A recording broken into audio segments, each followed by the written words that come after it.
One of the ways to improve cognitive function is to make sure that there's appropriate amounts of lymphatic clearance.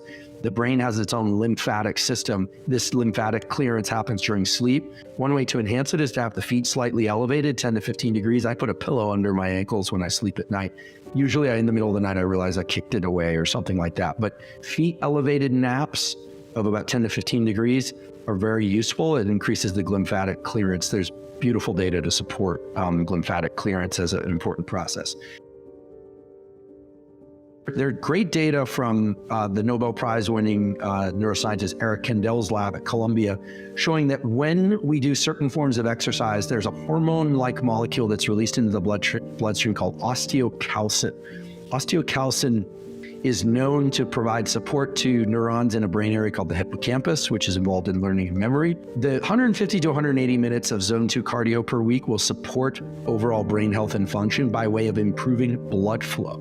So a lot of cognitive dysfunction is over time and age-related dementia is just poor perfusion of the brain. This is why people who have general cardiovascular issues also generally have issues with thinking, quite honestly. Sleep apnea is also a major problem. Fix sleep apnea by taping your mouth shut and becoming a nose breather at night. That's the best way.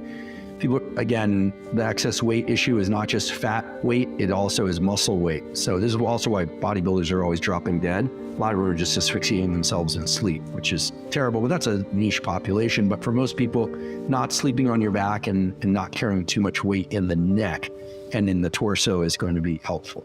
Now, in terms of brain function, a couple of things I just want to mention before I forget. Exercise during the day increases the rates of lymphatic clearance at night. So the reason I mention this is that these are indirect effects on lymphatic clearance and blood flow. Now, what about direct effects? The direct effects bring us to osteocalcin.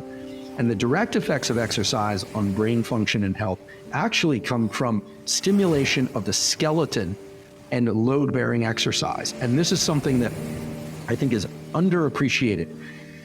When we do cardiovascular work, again, you support blood flow, lymphatic clearance, but osteocalcin is made by the bones.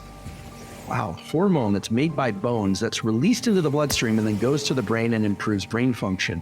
And how does this work? Well, when the skeleton has load-bearing, then osteocalcin is released, and it makes perfect sense. Why would the brain continue to support its own function if the body isn't being used? Well, you could say, how does the brain know that the body is being used? The body knows that the brain knows that the body is being used for load-bearing work because osteocalcin is that signal. Again, the brain and body have to communicate, and it's not like the body says, oh, I weight trained today, or I did calisthenics today. No, it doesn't work that way. There's a hormone signal to communicate that to the brain. So this can be achieved a number of different ways.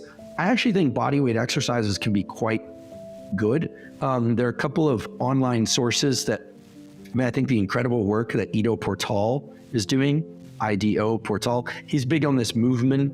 He calls it movement culture, but he's a phenom, but not just doing push-ups and burpees and not that sort of thing, which are very linear, but a lot of dynamic, nonlinear movement. He talks about explosiveness, suppleness, but in basic form, people doing push-ups, sit-ups, pull-ups, dips, jump squats, basic load-bearing behaviors. It's actually well established that cognitive function in aging can be assessed indirectly by grip strength. Now, why would that be? You have lower motor neurons, which are neurons in your spinal cord that control contraction of the muscles by releasing neurotransmitter onto those muscles. But you have upper motor neurons, which control deliberate motor action. And grip strength is something that really involves those upper motor neurons. And you actually can do this as a test that if you're lifting weights, if you grip really strong, let's say you're even doing a unilateral movement, if you clinch the opposite fist really, really hard, you'll find that you can move more weight for more repetitions because you're engaging the entire upper motor neuron to lower motor neuron system. So there's a chain of neural events there. So the idea is that people should be doing 3 to 4 days a week minimum, but when you say minimum, there isn't much more room for upper limit, but 3 to 4 days a week of some sort of load-bearing exercise. That could be weight training with machines or free weights, but it could also, again, be push-ups, pull-ups, dips, jump squats. The ability to jump and grip strength are highly correlated with cognitive function later in age. Why would that be? Again, it's these hormonal signals sent from the body to the brain. Now, will doing a bunch of load-bearing exercise make you smarter? Probably not. In fact, we probably both know examples of people that do a lot of exercise but aren't thought of as the swiftest folks cognitively. You obviously still have to learn stuff. We talked about how to learn better. But when you do this 3 or 4 days a week of resistance exercise, you are providing a signal from the body to the brain to not just maintain, but to build your cognitive capacity. And I think that the overwhelming amount of evidence has been placed on cardiovascular exercise and improvements in the brain, even so much so that people have focused on, there's some mouse data, studies published on mice showing that cardiovascular exercise can increase the number of neurons in the hippocampus. Turns out that's true for mice, but not for humans. I wouldn't focus so much on adding new neurons to the brain. It's more about getting the ones that you have to already be more functional. And I think that one of the reasons why so much of the work was done on cardiovascular exercise is it's very easy to make mice run on a wheel. They love to run on a wheel. Harder to get them to lift weights. If you want mice to do load-bearing exercise, they actually do these kind of cruel experiments where they actually make a limb deficient so that I have to hobble around on another limb to overload that limb. Nowadays, the techniques have gotten better to do sorts of these studies on humans.